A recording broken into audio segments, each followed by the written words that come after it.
এদেশে স্বৈরাচার হওয়ার জন্য যারা প্রথম ভূমিকা পালন করেছে এই দেশে ওনাকে দিয়ে শুরু। এই যে রক্ষী বাহিনী, লাল বাহিনী, নীল বাহিনী, এগুলো কোথা থেকে? ওনার জামানা থেকে। কথা বলছেন এখানে।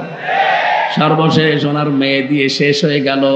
এই বাংলায় আর কোনোদিন কোন স্বৈরাচার তৈরি হবে না ইনশাআল্লাহ। তৈরি যেন হতে না পারে সেই ব্যবস্থা করা লাগবে। কথা বলেন। এদেশের ৩০০ জন এমপি তারা যেন প্রত্যেকে আল্লাহর কোরআনে কারীম বুকে নিয়ে সংসদে যেতে পারে সেই ব্যবস্থা আমাদের করা লাগবে। এটা যদি আপনার কাছে রাজনীতি মনে হয়, হ্যাঁ এটাই আমার রাজনীতি, কারণ এইটা যতদিন সংসদে না যাবে অন্তত ৩০০ এমপির ভেতরে ১৫১ জন এদেশ থেকে একটা অন্যায় ওয়াজ করে আপনি বন্ধ করতে পারবেন না। আমির জামাত ডক্টর শফিকুর রহমান হাফিজাহুল্লাহ ঘোষণা দিয়েছেন অলরেডি, এই দেশে যদি কোরআন সংসদে যায় ৫৬,০০০ বর্গ মাইলে চাঁদাবাজ এই শব্দটা থাকবে না। এই শব্দ দেশে আছে না? পুলিশ হয়রান হয়ে যায় এদের ধরার জন্য। ওদের ডিউটির ভেতরে মনে হয় ২৪ ঘন্টা ডিউটির ৮ ঘন্টায় কাটে এই শয়তানদের পেছনে। ওই সময়টা জনগণের পেছনে তারা দিতে পারবে। সত্যি কথা বলছি, যদি কোরআন সংসদে যায় এবার সর্বপ্রথম এদেশ থেকে চাঁদাবাজি ঝাঁটিয়ে বিদায় করা হবে ইনশাআল্লাহ। পৃথিবীতে কেউ স্থায়ী হয় না, হোক না সে ফেরাউন কিংবা নমরুদ, কেউ হবে চিরকাল রয় না, কেউ হবে চিরকাল রয় না। চলে যাই সব ছেড়ে যেতে হয়, মৃত্যু মানে না কোনো পরিচয়। সব রাজা মহারাজা আর মহাবীর। আলহামদুলিল্লাহ, কেউ নড়াচড়া করবেন না ভাই। কথা বলা ওঠা তো একেবারেই বাদ। ১ ঘন্টা সময় নিচ্ছে আপনাদের কাছে। আপনারা দেখতে পাচ্ছেন আমি যে অসুস্থ, আমার এখনো ভেতরে ঘামতেছে, জ্বর এখনো যায়নি। এই যে পাওয়ারওয়ালা ঔষধ খেলাম, এই জন্য মনে হয় জ্বর ছুটি যাচ্ছে। সময় দেন আমাকে। আজকের আলোচনার বিষয় মুমিনের ৭ দফা কর্মসূচি আর শয়তানের ৭ দফা কর্মসূচি। আমরা কোরআনে কারীম এবং হাদিস থেকে তাফসীরুল কোরআন মাহফিল লিখে দিয়েছেন। আমরা তাফসীর আকারে এই ১৪টা বিষয়ে আলোচনা করব ইনশাআল্লাহ। বাংলাদেশের ঐতিহ্যবাহী জেলা খুলনা ফুলতলা থানার অন্তর্গত বেজেরডাঙ্গা স্টেশন রেল স্টেশন ময়দানে সম্মিলিত ইমাম এবং ৬ নম্বর ওয়ার্ডবাসীর উদ্যোগে ২০২৪-এর বৈষম্য বিরোধী ছাত্র আন্দোলনের সকল শহীদদের রুহের মাগফিরাত কামনায় শহীদ আল্লামা দেলাওয়ার হোসাইন সাইদি রহমতুল্লাহ আলাইহি রুহের মাগফিরাত কামনায় দ্বিতীয় বাৎসরিক ঐতিহাসিক তাফসীরুল কোরআন মাহফিলের স্বনামধন্য সভাপতি বিশিষ্ট আলেমে দ্বীন মাওলানা আব্দুল করিম মোল্লা, মাহফিলের প্রধান অতিথি শাইখুল মাশায়েখ, সাবেক ভাইস চেয়ারম্যান উপজেলা পরিষদ ফুলতলা খুলনা, বিশিষ্ট ইসলামিক চিন্তাবিদ, শিক্ষাবিদ, প্রিন্সিপাল গাউসুল আজম হাবিব আতালাল্লাহু উমরাহু ওয়া বারাকাল্লাহু ফি হায়াতি। বলেন আমিন।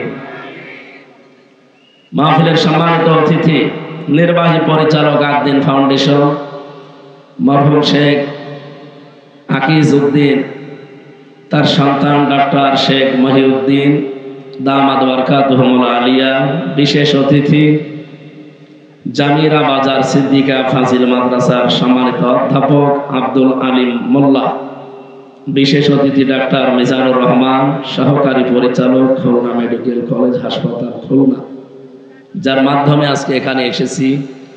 হায়াতে তাজ্জেবা সিহাতে কল্লিয়া কামনা করছি, আল্লাহ যেন দান করেন। ড্রাইভার কই? ড্রাইভার তানভীর, একটু বাতাস দেওয়া লাগবে 2 মিনিট, ভেতরে একেবারে ঘেমে গেছি, নয়তো আবার গলা বসে যাবে। পাখা তো ড্রাইভারের কাছে আছে, আওয়াজ আরো লাগবে ভাই, গলা ভেঙে যাবে। দেন দেন। এই জায়গায় হোসেন আলী। গতকাল এখানে যারা কথা বলেছিলেন হাফেজ মাওলানা আহমেদ আলী মোল্লা, আলহাজ মাওলানা আবু সাইদ এবং অন্যান্য অতিথিবৃন্দ এখানে উপস্থিত আছেন। আপনাদের এই ফুলতলা থানার সম্মানিত অফিসার ইনচার্জ, শ্রদ্ধাভাজন ব্যক্তিত্ব, আমাদের অভিভাবক যারা মনিরুজ্জামান দামাত বারকাতুহুমুল আলিয়া, মঞ্চে বসা ওলামা ইকরাম, সামনে বসা মুসলমান ভাইরা, পর্দার আড়ালের সম্মানিতা মা এবং বোনেরা, প্রশাসনের ভাইরা, প্রাণ প্রিয় খুলনাবাসী। এ বিভাগে আমার বাড়ি, এজন্য একটু টান বেশি আছে আপনাদের প্রতি। যে অবস্থা, ডাক্তার আমাকে গত 4 দিন থেকে 4-5 দিন অবস্থা এরকম বলছে, আপনার মাহফিলে যাওয়ার দরকার নেই, হাসপাতালে পড়ে থাকেন, আমরা একটা কিছু ঢুকিয়ে দেই, 10 দিন একাধারে পড়ে থাকে। আজকে যদি না আসতাম, বলেন তো ডাক্তার মিজান সাহেবকে কি গালি দিতেন আপনারা? হুজুর মরে যায়, যাক আপনি নিয়ে এসে বসিয়ে রাখুন। তারপরও আজকে দুপুর বেলা আর একটা ছিল, আসর থেকে মাগরিব পর্যন্ত, যশোর কেশবপুর থানার পাঁচিয়া কলেজ ময়দানে। ওটার অবস্থা এর চাইতে ডবল। দিনের বেলা তো নারী পুরুষ একেবারে মরণের। যদি না আসতাম, ডাক্তারের কথা শুনে যদি একটা ইনজেকশন লাগিয়ে পড়ে থাকতাম, কি গালি দিত মানুষ আমাকে আর ওই কমিটিকে। কষ্ট করে হলো কালকে বাংলাদেশ জামাত ইসলামের সেক্রেটারি জেনারেল, আপনাদের এলাকার কৃতি সন্তান, শ্রদ্ধাভাজন বড় ভাই অধ্যাপক মিয়া গোলাম পরওয়ার, ওনার সাথে কথা বলছিলাম যে কি করা যায়, আমি কি পড়ে যাব না, আমার মাহফিলটা যাওয়া লাগবে। কাউসাল আলম হাদি সাহেবকে বলেছি আমি যেতে পারছি না, উনি থাকবে অবশ্যই, তোমার যাওয়া লাগবে। আমি আসছি অনেক দূর থেকে, এই জন্য আমার শরীরও কভার করছে না, বারবার জ্বর আসে যায় আসে যায়। এমন পাওয়ারওয়ালা বড়ি দিয়েছে, ঔষধ দিয়েছে, গা এখন ঘেমে মনে হচ্ছে পাতলা হয়ে যাচ্ছে। ঘেমে যেন আবার গা বসে যায় না, যা বাতাস দিচ্ছে নাকি রওশনের স্বাদের মতো লাগছে। হ্যাঁ ড্রাইভার কোথায়? ড্রাইভার কি মরে গেল নাকি? বললাম যে আসেন একটু, 2 মিনিট বাতাস দেওয়া লাগবে। এটা দিয়ে হবে না ভাই? ঠিক আছে, ঠিক আছে, এই মাথার উপরে দিয়ে রাখেন। আলহামদুলিল্লাহ, এটা ঠিক আছে। 2-3 মিনিট হলে আমার গা আবার স্বাভাবিক হয়ে যাবে ইনশাআল্লাহ। দল মত নির্বিশেষে কোরআনের এই অনুষ্ঠানে যারা এই রাতের বেলা আসলে খুশি হয়ে বলেন আলহামদুলিল্লাহ। এখানে এতক্ষণ যারা আলোচনা রেখেছিলেন, মাওলানা হোসেন মাহফুজ সহ অন্যান্য ওলামা ইকরাম, আলেমদের কথাগুলো আল্লাহ আমল করার তৌফিক যেন আমাকে দান করেন, বলেন আমিন। আমরা এসেছি কোরআন শুনতে, বলেন হেদায়েত কিন্তু আমি হাতে করে নিয়ে আসিনি, কারণ এটা আল্লাহ নিজের হাতে রেখে দিয়েছেন।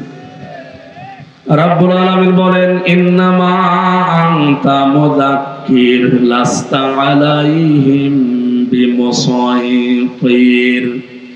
হে নবী, আপনি একজন উপদেশক, উপদেশ দেওয়া আপনার কাজ।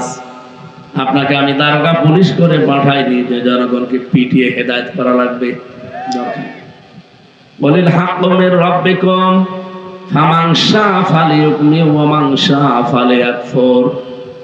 হকের কথাগুলো তুলে ধরবেন, যার ইচ্ছা হয় সে মেনে নেবে, যার ইচ্ছা হয় সে ছেড়ে দেবে। আমি আল্লাহ একজন আছি না নেই? সূরা বাকারার 172 নম্বর আয়াতে আল্লাহ এই একই কথা জানিয়েছেন, লাইসা আলাইকা হুদাহুম ওয়ালাকিন্নাল্লাহা ইয়াহদি মাইয়াশা। হেদায়েত দেওয়া আপনার কাজ না, আমি আল্লাহ যাকে ইচ্ছা করি তাকে আমার পথে নিয়ে আসি। সুতরাং হাজারো মানুষ যারা এসেছেন বাড়ি থেকে, যে হেদায়েত নিয়ে যাব আজকে আমির হামজার হাতে আছে। বলেন বলেন, আপনার যদি মন থাকে, আমার আল্লাহ আশা করা যায় আপনাকে হেদায়েত দিয়ে এখান থেকে বাড়ি নিয়ে যাবেন।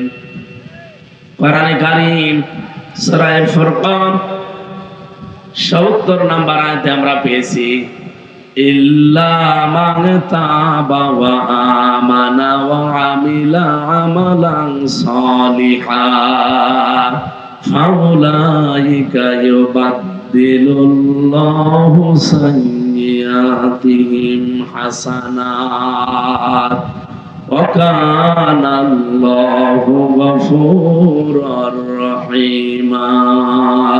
বলেন আল্লাহু আকবার। খুব ভালো করে শুনবেন, আল্লাহ পাক বলেন যারা এই নিয়ত নিয়ে বাড়ি থেকে আসে যে আজকে তওবা করে ভালো হয়ে যাব, এই নিয়ত আমাদের যারা এই নিয়ত নিয়ে বাড়ি থেকে বের হয়েছিলেন যে আল্লাহ আজকে যাচ্ছি বেজের ডাঙ্গা রেল স্টেশন ময়দানে কোরআনের তাফসীর শোনার জন্য, আজকে আমি ভালো হয়ে যাব, এই নিয়ত যাদের ছিল রব্বুল আলামিন বলেন ওয়া আমানা ওয়া আমিলা আমালান সালিহা। দ্বিতীয় নম্বর তারা এই নিয়ত নিয়েছিল যে যার সম্পদ তার উপরে আমরা বিশ্বাস করব আর ভালো ভালো কাজ দুনিয়ায় যা আছে এগুলোতে আমরা আঞ্জাম দেব। এই মানুষগুলোর জন্য আমি আল্লাহ একটা বিষয় লুকিয়ে রেখেছি, এই জন্য আল্লাহ এদের মাঝে উলাইকা দিয়েছেন, ইসমে ইশারা। এটা রব্বুল আলামিন বলেন ফাউলাইকা, এই যে বেজের ডাঙ্গা রেল স্টেশন ময়দানে যে মানুষগুলো বসে আছে, এই মানুষগুলো কি? এই মানুষগুলো কি? আল্লাহ পাক বলেন এই মানুষগুলো কি জানো? ফাউলাইকা ইউবাদদিলুল্লাহু সাইয়্যাতিহিম হাসানাত। এদের পেছনে যত অপরাধ ছিল আমি আল্লাহ সবগুলো বদল করে নেকি বানিয়ে দেব। আরো জোরে বলেন সুবহানাল্লাহ। হ্যাঁ, এটা এবার সর। আমার ভাইরা, আমরা এই আয়াত থেকে কয়েকটা তথ্য পেয়েছি। বাড়ি থেকে আসার সময় যাদের এই নিয়ত ছিল যে আমরা আজকে তাওবা করে ভালো হয়ে যাব, এই নিয়ত আমরা, আমার বিশ্বাস যে আমাদের কম বেশি সবার আছে না নেই? সবার আমাদের আশা আছে আমরা আজকে তাওবা করতে ভালো হয়ে যাব। তাওবাটা কি এটা অনেক মানুষ কিন্তু আমরা আন্দাজে করে থাকি। বাস্তব সত্য কথা বলছি, জেলখানায় 3টা বছর ছিলাম আমি। এনার মতো এক ওসিও ছিল আমার সাথে জেলে। উনি একদিন এসে ফাঁসির ওই কন্ডেম সেলের ভেতরে দেখা করলো। আমার বলছে হুজুর আমি একটা তাওবা করেছি, আমার তাওবা কত দূর হয়েছে আপনি দেখেন। ঠিক আছে। যে নির্বাচন গেল, এই নির্বাচনের আগে রাত 12টার পর থেকে আমি আমার দল বল নিয়ে ভোট কাটা আরম্ভ করলাম। যা সত্য তাই বলছি, আপনি আবার রাগ করেন না, কারণ এরকম কাজ আপনারা করেছেন, এটা জাতি জানে, সামনে আর করবে না ইনশাআল্লাহ। আর এগুলো হওয়ার সম্ভাবনা, কারণ যে ডাইনি ছিল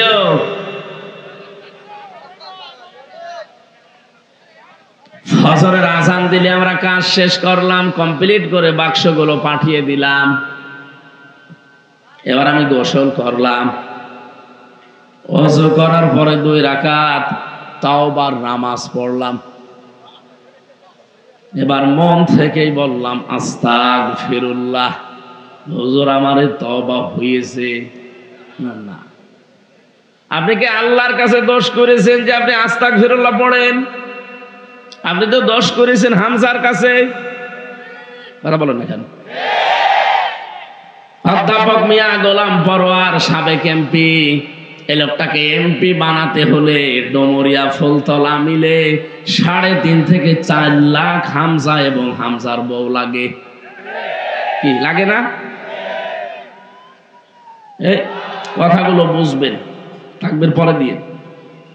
তাই বলে আমি বলছি না যে 2 আসনের ভেতরে 2 থানায় যা আছে সব আমার বউ না। তার মানে আমার মতো হামজা আপনারা আর আপনাদের স্ত্রী সব মিলে 3.5 থেকে 4 লাখ আছে আমরা জানি।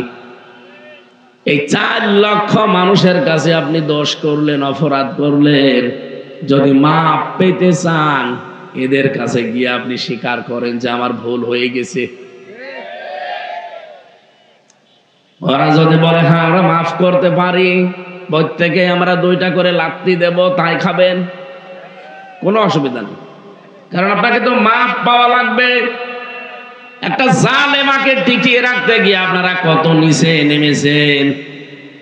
আমার বয়স এখন 33 বছর। 18 বছর থেকেও যদি ভোট দেওয়া আরম্ভ করতাম তো আমি 3 বার ভোট দিতে পারতাম, একবারও পারিনি। তার মানে এই দেশে এই 3 বারে কোনো নির্বাচন হয়নি। হ্যাঁ হয়েছে, নির্বাচনের নামে প্রহসন। এক কথা বলে না কেন? এই জন্যই 15.5 বছরে যারা এমপি, মন্ত্রী, উপজেলা চেয়ারম্যান, মেয়র এগুলো যারা হয়েছিলেন নির্বাচনের নামে ধোঁকাবাজি করে, এরকম পোস্টারে যদি আপনারা লেখেন যে সাবেক এমপি জায়েজ নেই, আপনি এতটুকু লিখতে পারেন যে সাবেক চোর। যেটা সত্য আপনি সেটা লিখবেন, অসুবিধা কি? আপনি আরেকটু বেশি লিখতে পারেন সাবেক ডাকাত, কারণ আপনি চোর ছিলেন, ডাকাত ছিলেন, এটা তামাম দুনিয়া এখন জানি। কথা বলেন না কেন? আপনি সাবেক এমপি লিখবেন, সাবেক মন্ত্রী লিখবেন। আমার মনে হয় আর 15.5 বছরে যত টাকা ভাতা নিয়েছেন সব ফেরত দেওয়া লাগবে। কি ফেরত দেওয়া লাগবে না? কারণ আপনার তো ভোট দেয়নি, আপনি কেন এমপি দাবি করেন? আমি নিজেরটাই তো বলছি, কার কাছে শুনে না, আমি নিজেই তো দিতে পারিনি। অথচ ওখানে বসে বসে ষড়যন্ত্র নিয়ে এখনো থামান না। বিশ্বের মডলদেরকে এখনো পর্যন্ত শোনাচ্ছে যে আমি নির্বাচিত ছিলাম, আমাকে উৎখাত করা হয়েছে। এটা ডাহা মিথ্যা কথা। আমার তো মাঝে মাঝে মনে হয় মহিলা জীবনে কোনোদিন একটা সত্য কথা বলেছে বলে আমার মনে হয় না। আপনি কোনোদিন শুনেছেন? আমি যে কথাই শুনি আমার কেন জানি মনে হয় যে ও মিথ্যা কথা বলছে। ওনার কান্না কাটিয়া সব মেকি, সবগুলো মেকি কান্না। আমার মনে হয় বাম হাতের ভেতরে পেঁয়াজ সব সময় রেখে দিত, কিছু হলেই ঘষে নিত। খুলনাবাসী, এটা আমার বিভাগ। বউ কুচো করে আমি কথা বলতে পারি, এখানে আমার কোনো ভয় নেই। যদিও এখন সারা বাংলাদেশের 64টা জেলার 630টা থানায় কোনো ভয় আমার আর নেইও। আগেও ভয় ছিল না, এজন্য ওরা 3 বছর আটক করে রেখেছিল। ধরার পরে ওরা যা যা বলেছিল যদি মেনে নিতাম 3 বছর না 3 দিনই আমি বেরিয়ে চলে আসতাম। ওরা আমার বলেছিল যে এগুলো শুধু ম্যাজিস্ট্রেটের কাছে যেয়ে বলবেন, আপনাকে আমরা ইসলামী বিশ্ববিদ্যালয়ে আপনি আছেন, ওখানকার ওলামা লীগের সেক্রেটারি বানিয়ে দেব। ও কোত্তা লীগের সেক্রেটারি হওয়ার দরকার নেই, আপনারা দিয়ে দেন, দেখি কতদিন থাকা লাগে। ও শয়তানরা যে এতদিন রাখবে কে জানে। অথচ মামলা একটা ঠনকো মামলা দিয়েছিল সন্দেহ ভাজক। এই মামলায় 3টা বছর লাল কালি দিয়েছিল আমার এই ফাইলের ওপরে। যে বিচারকই দেখে বলে না এ মামলার কোনো জামিন নেই। অথচ যে আগস্টের 5 তারিখের পরে এ মামলাটা তুলতে দেরি, আদালত বলছে কি দেখি বিচার করব, কোনো মাল নেই, জামিন দিয়ে দিলাম। শুধু জামিন না, বলছে একেবারে খারিজ করে দিলাম মামলা। বলতে গেলাম যে আদালত 3 বছর এ মামলা তো আপনার কাছেই ছিল, তখন তো বলেনি যে মাল নেই। এখন হঠাৎ করে শুধু মামলা না সব খারিজ করে দিচ্ছেন। উনি এইটাই বলতো যে হুজুর আমার হাত বাঁধা ছিল। কথা বলেন না কেন? এখন আমার হাত বাঁধা নেই, এই জন্য যেটা সত্য আমি সেইটাই করেছি। এদেশটার বিচার ব্যবস্থা কোথায় নিয়েছে? হাইকোর্টের একজন বিচারপতি পর্যন্ত অবসরে যাওয়ার পরে এসে বলেছে এ দেশটাকে আপনারা জাহান্নাম বানিয়ে ফেলেছেন। দেশটা যেন জাহান্নামার না থাকে। 1628 জন মানুষ এই দেশে দায়িত্বে আছে, তার ভেতরে ওসি সাহেব একজন। এই 1628টা মানুষের চেয়ার কারো যেন হাত আর বাঁধা না থাকে, সবার হাত যেন আবু সাইদের মতো খোলা থাকে। বৈষম্য বিরোধী ছাত্র আন্দোলনে এই মানুষগুলো জীবন দিয়েছে 2732 জন। প্রত্যেকটাকে আল্লাহ যেন শাহাদতের মর্যাদা দান করেন। আর আমরা বারবার আহ্বান জানাচ্ছি, প্রত্যেক জায়গায় পুলিশের বিভাগটা আলাদা করে দেওয়া হোক। সামনে পুলিশ কোনো এমপি, মন্ত্রী, উপজেলা চেয়ারম্যান, মেয়রের কথায় চলবে না, কোনো নেতা নেত্রী না, ওনাদের বিভাগ আলাদা থাকবে। ওনারা চলবে, ওনাদের কমান্ড যেটা আছে আইজি বলবে সেই অনুযায়ী, কোনো নেতা নেত্রীর কথা চলবে না। এটা সারা দেশে আমরা বলছি, সব আলেমরা, আর এইটাই দরকার, নয়তো ওনাদের হাত আবার বাঁধা হয়ে যাবে। এই কথা বলেন না কেন? আলেমদেরকে প্রধান উপদেষ্টা মাঝে মাঝে ডাক দেয়, আলেমদের পক্ষ থেকে আমরা ৩-৪ জনকে পাঠাই, এইটা বলে বলে দেই যে তাদের সাথে একান্তে আপনারা এটা বলবেন। বিশেষ করে প্রশাসনের যতগুলো বিভাগ আছে তারা যেন কোনো এমপি, মন্ত্রী, কোনো নেতা নেত্রীর কথা না, ওনাদের বিভাগটাই হবে আলাদা। এই দেশ শান্ত হতে ৪১ সাল লাগবে না, ৪১ ঘন্টায় যথেষ্ট। সব আছে ওনাদের কাছে। এই জন্য ১৬২৮টা চেয়ার আমরা চাই, সব হাত যেন খোলা থাকে। খোলা থাকলে আমার মতো ন্যায় বিচার সবাই পাবেন। আর যদি হাত হয় বিচারপতির মতো, হুজুর আমার হাত বাঁধা, মূল্য চুরি করে যাবেন, ৩ বছর না ৩০ বছর জেল খাটবেন। এই যে বিডিআর গুলো প্রশাসনের জেল খাটতেছে আর ১৬ বছর ১৭ বছর জেলে আছে। আমি দেখেছি তাদের রাতের বেলার কান্না। মাত্র ১৬ দিন চাকরি করেছে, এরপর এখন ১৬ বছর জেল খাটতেছে।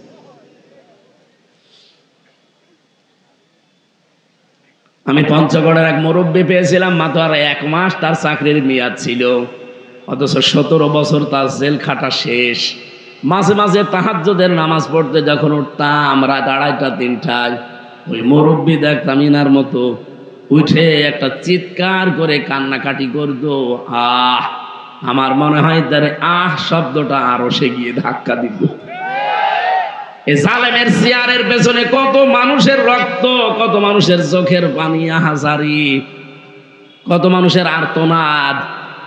বিশেষ করে আয়না ঘরটা, আমি তো ওই মিনিটায় ছিলাম 10 দিন, আমি টের পেয়েছি। বড়টাই তো আরো গুরুত্বপূর্ণ, ভয়াবহ। ছোটটাই যদি আজাবরা দিতে পারে, বড়টাই কি দিত। মুফতি ফখরুল সাহেব আমার সাথে ছিল, আমি মাঝে মাঝে দেখতাম, আমাকে উনি শোনাতেন, ভাই আপনার সাথে কি করেছে আমরা জানি না, তবে আমারে নিয়ে ওরা হাতে এই পায়ের ভেতর দিয়ে হাত দিত, সামনে লোহার ব্যারিকেড আছে, ওর সাথে হাতে হ্যান্ডকাপ লাগিয়ে রাখ। আরে 2 মিনিট 5 মিনিট 2 ঘন্টা না, 24 ঘন্টা, বছরের পর বছর।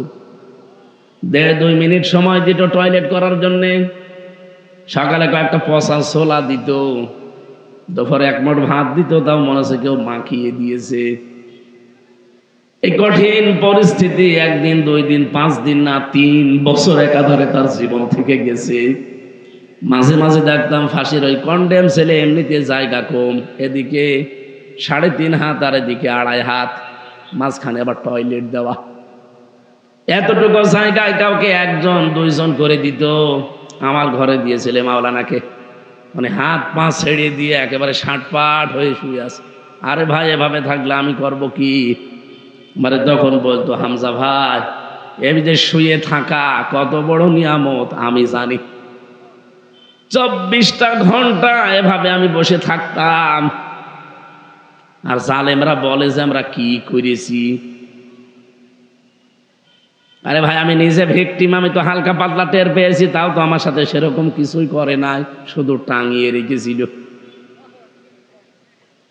আপনার খুলনার ফুলতরার পাশে কোন জায়গার একটা অফিসার ছিল, শেখ ইমরান,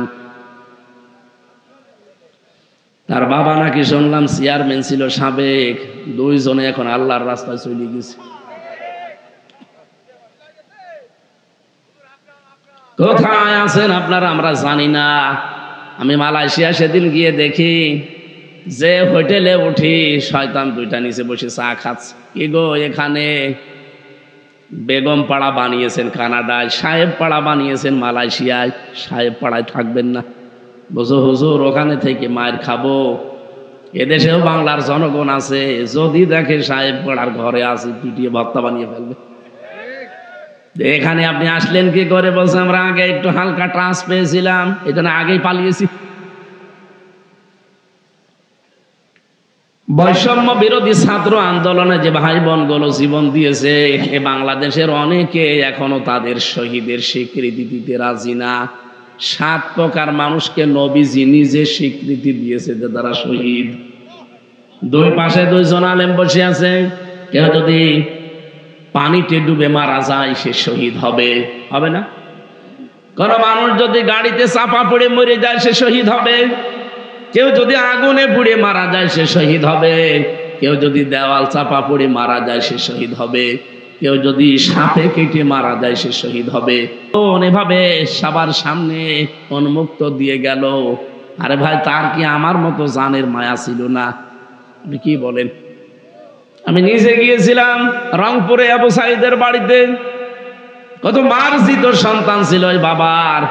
আমাকে হাত ধরে ধরে অনেক কথা শোনাচ্ছিল, তার জীবনের গল্পগুলো। ছেলে এই হবে, এই হবে, কত আশা নিয়ে ছেলেকে, এত গরিব মানুষ। আরে ভাই, জীবনের মায়া নেই কার? প্রতিটি জীবের ভেতরে তার জীবনের মায়া আছে। একটা ছেলে একেবারে জীবনটা এভাবে উন্মুক্ত করে দাঁড়িয়ে আছে, হাতে নিয়ে জীবন অত সহজ? আপনি একটু জানতো দেখি। এই জন্য শহীদ এই শব্দটা আমি খুব গুরুত্ব নিয়ে বলি সব সময়। শহীদ যারা হয়েছে তাদেরকে কেউ যদি বলে না উনি শহীদ না, আপনি মুখ দিয়ে কথা বলতেও পারবেন না।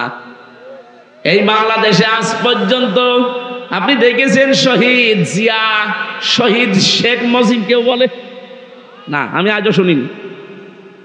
কিন্তু জিয়ার নাম শুনলেই মানুষ আগে একটা শব্দ জুড়ে দেয়, শহীদ জিয়া। কারণ শহীদ হওয়ার জন্য যে সমস্ত কাজ গারবলগুলো করা লাগে, তার অনেক কাজ তার জীবনে আমরা পেয়েছি। আরাফাতের ময়দানের পাশে মসজিদের নামিরা আছে, সেখানে যে দেখে আমি 16 সালে একবার খুতবা শুনছিলাম। কাবার ইমাম খুতবা দিতে গিয়ে বাংলাদেশের সাবেক প্রেসিডেন্ট শহীদ জিয়াউর রহমান তার জান্নাতের মাকাম কামনা করছিলেন খুতবার ভেতরে। আপনি জায়গাটা চেনেন, আরাফাতের ময়দান। উনি আরবিতে যে কথাগুলো বলছিলেন তার বাংলা সামারাইজ এইটা।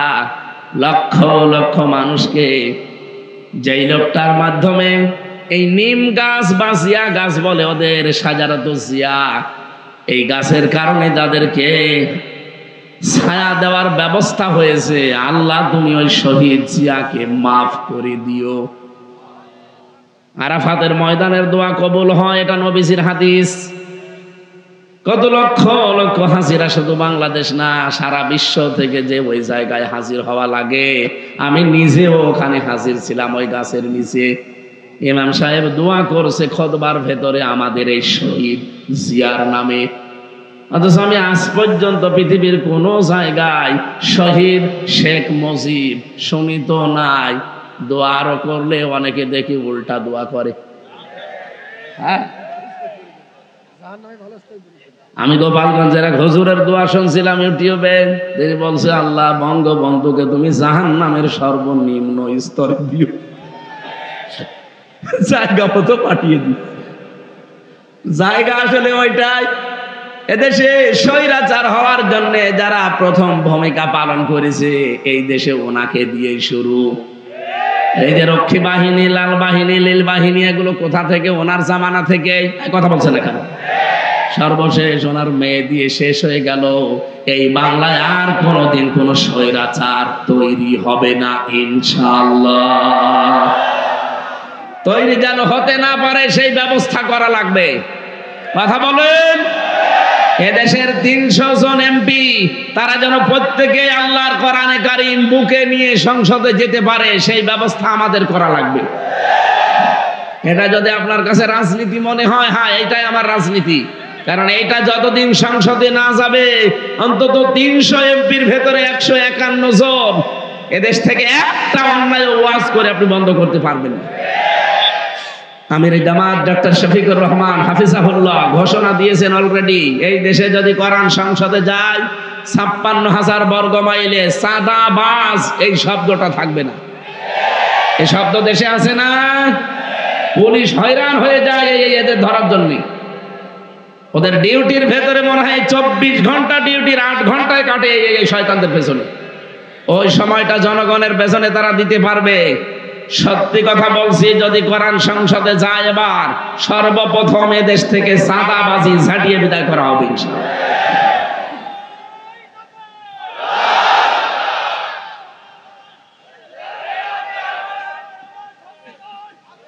আলহামদুলিল্লাহ। ভাই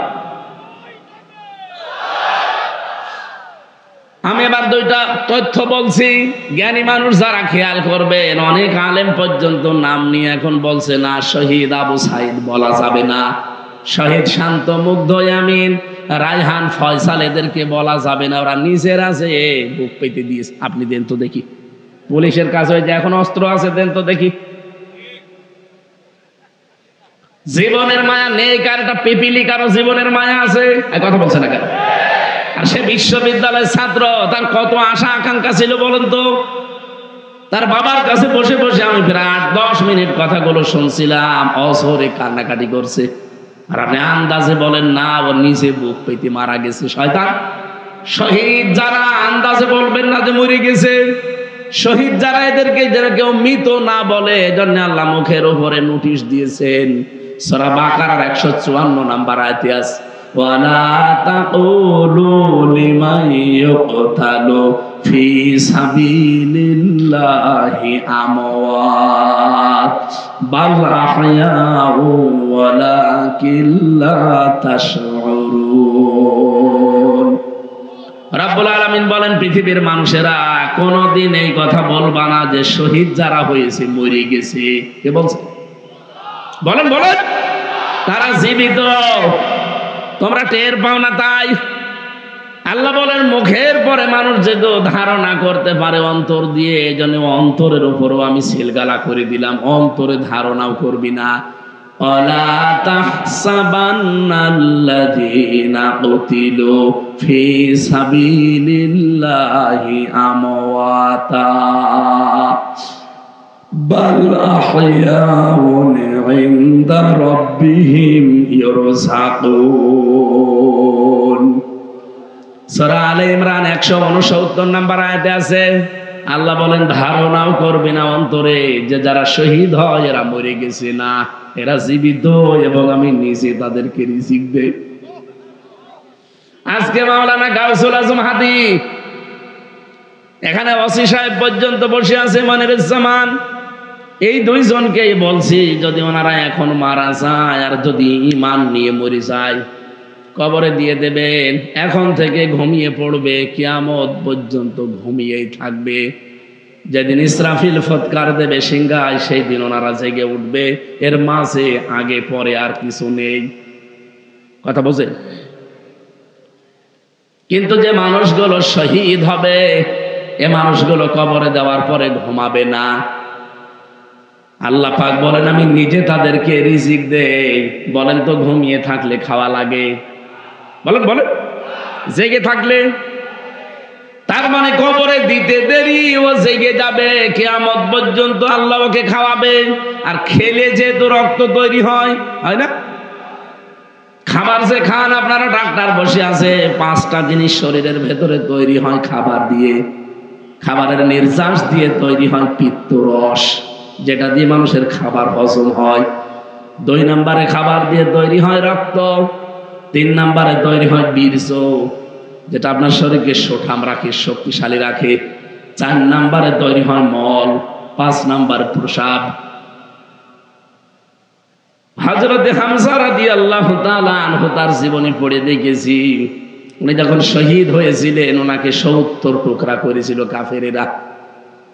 নবীজি তার লাশগুলো টুকরা অনুসন্ধান করে করে সাহাবীদের দিয়ে সবগুলো পেয়েছিলেন, কিন্তু 3টা টুকরা পাননি। যে 3টা পাননি, নবীজির চাদর দিয়ে ঢেকে দিলেন, পাহাড়ের লতা পাতা দিয়ে তাকে মাটির ভেতরে কবর দিয়ে দিলেন।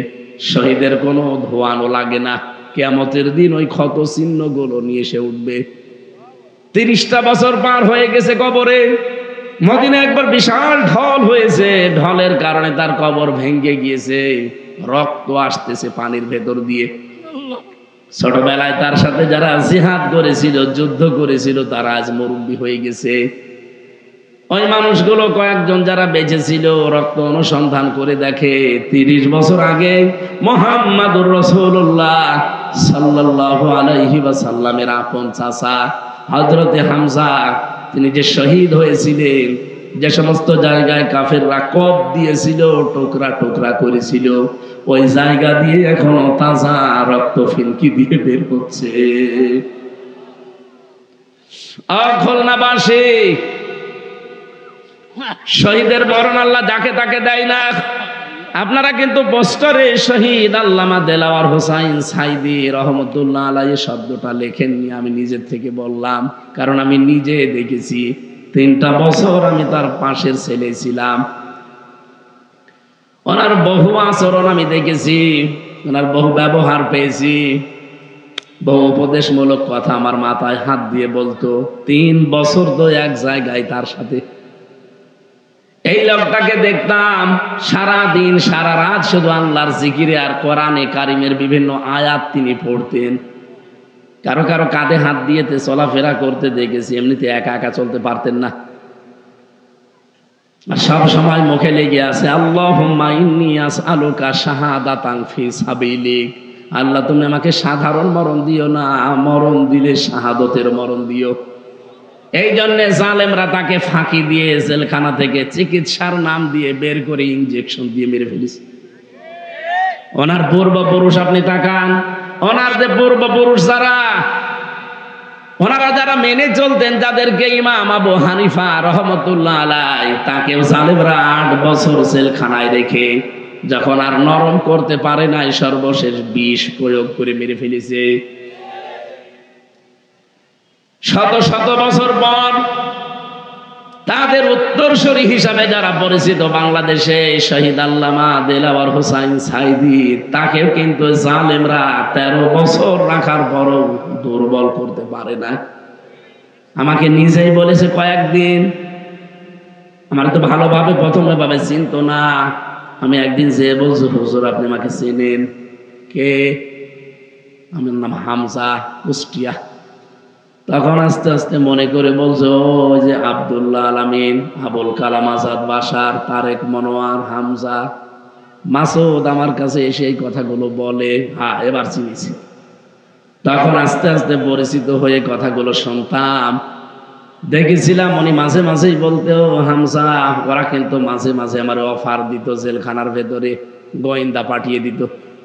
মাঝে মাঝে আমারে বলতো আপনি নিজে যদি জামাত ইসলামী বাংলাদেশ ছেড়ে দিয়ে নিজে একটা আলাদা দল খোলেন, ওই দলের নিজে আপনি সভাপতি হবেন, আপনি অথবা নিজে আপনি পীর সাহেব দাবি করবেন, যত মুরিদ লাগে সারা দেশ থেকে আমরা সাপ্লাই দেব, আপনার যা লাগে। জেলখানা তো না, একেবারে রাজকীয় জীবন আপনি কাটাবেন, শেষ বয়সে পরিবারের কাছে থাকতে পারবেন।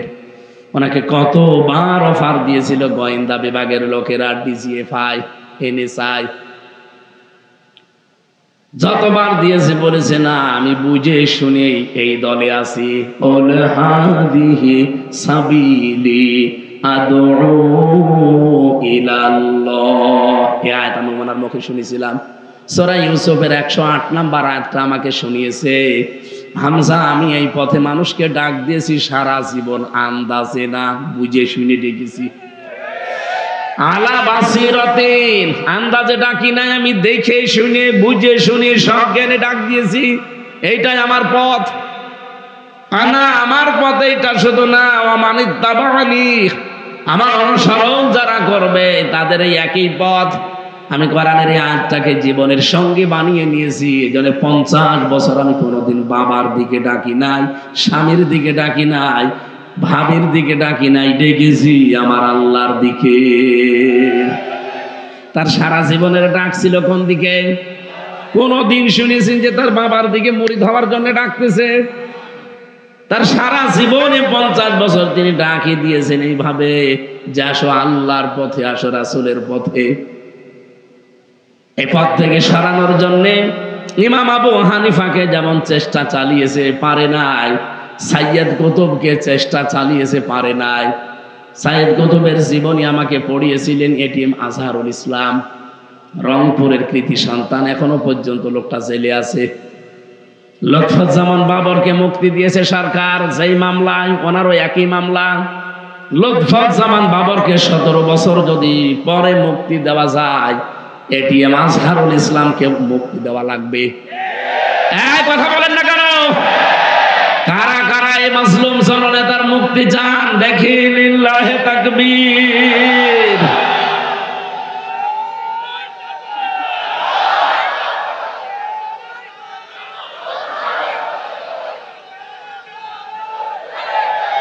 কিচ্ছু লাগবে না। আলহামদুলিল্লাহ ভাই, আদালতে এবং গোয়েন্দা বিভাগে যারা দায়িত্বে আছে আমরা কথা বলেছি, যারা ওনার আত্মীয় স্বজন তাদেরকে নিয়ে তারা জানাতে চাচ্ছে সারা দেশে জনমত তৈরি করে। এক মাদ্রাসা শিক্ষক যারা আন্দোলন করেছিল মাত্র 2 দিন, সরকার তাদের দাবি মেনে নিয়েছে। এক কথা বলছেন না কেন? এটা আমার মনে হয় এটা সময়ের দাবি, মেনে নিয়েছে আলহামদুলিল্লাহ। কারণ তারা একটা বৈষম্যের শিকার ছিল। বৈষম্য দূর করার জন্য যেহেতু এই দেশ আমাদের উপহার দিয়ে গেল, এই লক্ষ লক্ষ ছাত্র জনতা, জালেমের মিথ্যা মামলা যেগুলো ছিল ওইগুলো ছিল মানুষের উপর একটা বৈষম্য। সুতরাং এই দেশে 1,10,000 মানুষ এই খুলনা জেলখানা সহ বিভিন্ন জেলে আছে, যারা এই 15.5 বছরে মিথ্যা মামলায় মিথ্যা সাক্ষীর কারণে জেলে পচে পচে মরতেছে। আমার মনে হয় তাদেরকে বিনা বিচারে বিনা হিসাবে ছেড়ে দেওয়া দরকার। বলেন, লুৎফুজ্জামান বাবরকে আপনি যদি ছেড়ে দিতে পারেন, আজহারুল ইসলামকেও ছেড়ে দেওয়া লাগবে, একই মামলা তারা। আমার ভাইরা, আমি যে কথা বলতে চাই আপনাদের, হযরতে আমির হামজা যদি 30 বছর পরে তার শরীর থেকে তাজা রক্ত বের হয়ে আসতে পারে, শাহাদতের মরণ আল্লাহ কিন্তু এমনি কাউকে দেয় না। আল্লামা সাইদিকে আল্লাহ ওদের হাতে মেরেছেন, এই কারণে তিনি সারা জীবন দোয়া করতেন, আল্লাহ আমাকে শাহাদতের মরণ দিও। এমনিতে ঘুমিয়ে থাকলে যদি মরে যেত কেউ শহীদ বলতো না। গতকালকে আমার এক দাদা মারা গেছে, ঘুমিয়েছিল, উঠে দেখছে নেই, মরে গেছে, ওনাকে কেউ শহীদ বলবে? বলুন। আল্লামা সাইদি 13টা বছর জেলখানার ভেতরে, তো কতদিন ঘুমিয়েছেন? একদিন যদি শুনতাম যে ঘুমিয়েছিল, উঠেছে মরা, আমরা শহীদ বলতাম না। নিজে দেখা, আপনারা ভালো মানুষ নিয়ে গেলেন, হাসতে হাসতে লোকটা বের হচ্ছে। যাওয়ার সময় আমি কারারক্ষীকে জিজ্ঞাসাও করেছিলেন যে ভাই কি হয়েছে, বলছে ওনাকে ছেড়ে দেওয়া হবে। মিথ্যা প্রলোভন দিয়ে নিয়ে গিয়ে আপনারা ইনজেকশন দিয়ে মেরে ফেললেন। এই মোস্তফা জামান নামে যে ডাক্তার, এরে ধরে যদি ডিম থেরাপি দেওয়া যায় ও সব বলে দেবে। কাকে কাকে কেন কেন কি কারণে কার ইশারা এগুলো করেছে সবও জানে। শয়তান আছে কোথায়? এখন পালিয়েছে। আমার ভাইরা, যে কথাটা তুলছিলাম এই কথাটা শেষ করি। সূরা আলে ইমরানের 140 নম্বর আয়াতের মাঝের অংশে আয়াতটা আমি ব্যাখ্যা বিশ্লেষণ করেছি, সামারাইজ করে বলছি। যার জীবন কর্মজীবন, যার জীবন এবং কর্মজীবন ভালো করে খেয়াল করুন। এমনিতে আপনাকে আল্লাহ শাহাদাতের মরণ জীবনও দেবে না। যার জীবন এবং যার কর্মজীবন আমার আল্লাহর কাছে পছন্দ হবে, যার প্র্যাকটিক্যাল লাইফটা আল্লাহর ভালো লাগবে। ওয়ালিয়ালামাল্লাহুল্লাযীনা আমানু ওয়া ইয়াত্তাখিযা মিনকুম শুহাদা ইলা আখির আয়াত। তোমাদের ভেতরে যারা ঈমান আনে এবং ঈমানের দাবি অনুযায়ী যে মানুষগুলো আল্লাহর পছন্দ হয়, ওদেরকে আল্লাহ সাধারণভাবে মরণ দেয় না, মরণ দেয় শাহাদতের মরণ। শাহাদতের মরণে পিপিলিকার চাইতেও, পিপিলিকা কামড় দিলে যে কষ্ট তার চাইতেও কম কষ্ট হয়। এটা নবীজির হাদিস। বিশ্ব নবীর জীবনে শাহাদতের মরণ, আপনি তাকান, নবীজিকেও কিন্তু আজরাইল এসে জান কবজ করেছিল। প্রতিটি জীবন কবজ করতে যে কষ্টটা হয় নবীজি পর্যন্ত এটা পেয়েছিলেন। খালি হাত রেখেছিল আজরাইল, নবীজি বললেন কি করো? বলে হাত রেখেছি, তাড়াতাড়ি তোলো, মনে হচ্ছে উহুদ পাহাড় আমার বুকের উপরে রেখেছো। আজরাইলের সময় বলেছে, হে রাসূল আমি জানি আল্লাহর পরে আপনার স্থান, আমি খুব সতর্কতার সাথে আসানে শুধু আমার হাতটা রেখেছি, ভর দেইনি। নবীজি বলেন, আজরাইল এইটাই যদি তোমার শুধু হাত রাখা হয় তে তোমার কষ্ট কোনটা? বলেন তো, এত বড় মানুষের জীবন কবজ করতে তারপরও নবীজির শরীরে আমার মতো হামজার মতো 100 হামজার শক্তি তার শরীরে ছিল। বলেন, নবীজি বলেন তোমাদের মতো সাধারণ মানুষের 100 মানুষের শক্তি আমার শরীরে আল্লাহ দিয়েছেন। এত বড় শক্তিশালী মহান মানুষের যদি মরণের যন্ত্রণা টের পায় তিনি, অথচ শহীদ যারা হবে পিপিলিকায় কামড় দিলে যেরকম লাগে অতটুকু দেশে আল্লাহর জান্নাতে পৌঁছিয়ে যাবে। শহীদ আব্দুল কাদের মোল্লা, এই লোকটার যেদিন ফাঁসি দেবে রোজা রেখেছিলেন তিনি, ওই দিন মাগরিবের পরে পরে তার স্ত্রী আর সন্তানাদি দেখা করতে গেছে শেষ বিদায়ের জন্যে। যে দেখুন চা আর বিস্কিট ভিজিয়ে খাচ্ছে, জিজ্ঞাসা করে, কি গো এখন অবেলায় বিস্কিট চা খাও? আদর করে স্ত্রীকে ডাকতো পিয়ারি বলে, পিয়ারি। পিয়ারিকে ডাক দিয়ে বলেছে, দেখো আমি রোজা ছিলাম, আমি শুনেছি আজকে রাত 10টায় একে আমার ফাঁসি। এখন তো 7টা কত বাজে, মাত্র আর 3 ঘন্টা আছে। আমি রোজা রেখেছিলাম, খাবার দাবার শেষ করে শেষ খাওয়ায় চা আর বিস্কিটটা খেয়ে নিলাম। কিছুক্ষণ পরে তো আমার আল্লাহর সাথে আমার সাক্ষাৎ হবে। তোমাকে আদেশ দিয়ে গেলাম, সন্তানাদি যেগুলো আল্লাহ দিয়েছে এগুলো ঠিক আল্লাহর রাস্তায় টিকিয়ে রাখবার। ওই কথা বলেই উনি চলে এসেছিলেন। সাজগোজ করে যখন যাচ্ছিল কারারক্ষী, ওইটা আমার দায়িত্বে ছিল কুতুবউদ্দিন। ও আমারে নিজে বলেছে, আমি ওই দিন দেখলাম মনে হচ্ছে লোকটা শ্বশুর বাড়ি যাচ্ছে। আমি ওনারে বলেছি আপনি প্রস্তুতি নেন, বলছে আমি রেডি আছি। তার মানে ওনার সব কমপ্লিট। অবশ্যই আমার আল্লাহ ফেরেশতাদের মাধ্যমে তার কানের কাছে কিছু শুনিয়েছিলেন, নয়তো এই বয়সে এরকম প্রস্তুতি নেওয়া মাত্র 3 ঘন্টা। রব্বুল আলামিন বলেন, ইন্নাল্লাযীনা ক্বালু রাব্বুনাল্লাহু সুম্মা ইসতাকামু তাতানাজ্জালু আলাইহিমুল মালাইকা। অবশ্যই যারা এই কথা বলতে পারবে দুনিয়াতে যে আমাদের রব আল্লাহ, শুধু বলেই শেষ করে দেবে না, টিকে থাকবে। বাংলাদেশে বহু মানুষ আমাদের রব আল্লাহ এ কথা বলার পরে আর টিকে থাকতে পারে নাই, তারা এখন মুনাফিক হয়ে গেছে। এই কথা বলে না কেন? আপনি মাওলানা ফরিদ উদ্দিন মাসুদের নাম শোনেননি? ও তো বলতো রব আমার আল্লাহ, কিন্তু টিকে থাকতে পারে নাই। বাতাস একটু আসলে ইমান হারিয়ে ফেলেছে, জালেমদের 5 আটা গোলামি করেছে এই সারা জীবন। এখন মানুষের ভেতরে আল্লাহ ওর প্রতি একটা ঘৃণা তৈরি করে দিয়েছে। মাওলানা সাইদি ইন্তেকাল করেছে, শহীদ হয়েছে, তার নাম শুনলে মানুষ এখন দোয়া করে। আর লোকটা জীবিত আছে, ওরে মানুষ দেশে পেলে কুকুরের মতো পিটাবে। বাস্তবতা বোঝা লাগবে। আল্লাহকে রব বললে শুধু হবে না, টিকে থাকা লাগবে। এই 15.5 বছরে বহু মানুষকে আমরা দেখেছি টিকে থাকতে পারে না, কিন্তু যারা টিকে ছিল আল্লাহ বলেন তাতানাজ্জালু আলাইহিমুল মালাইকা, এদের বিপদে আপদে আমি আল্লাহ ফেরেশতা নাজিল করে সাহায্য করেছি। তাতানাজ্জালু এটা মজারে বর্তমান ভবিষ্যৎ, প্রেজেন্ট ফিউচার, শুধু এখন না, কিয়ামত পর্যন্ত আয়াতটা থাকবে। বলেন বলেন। মালা কন্যা দিয়ে মালাইকা বহু বচন দিয়েছেন।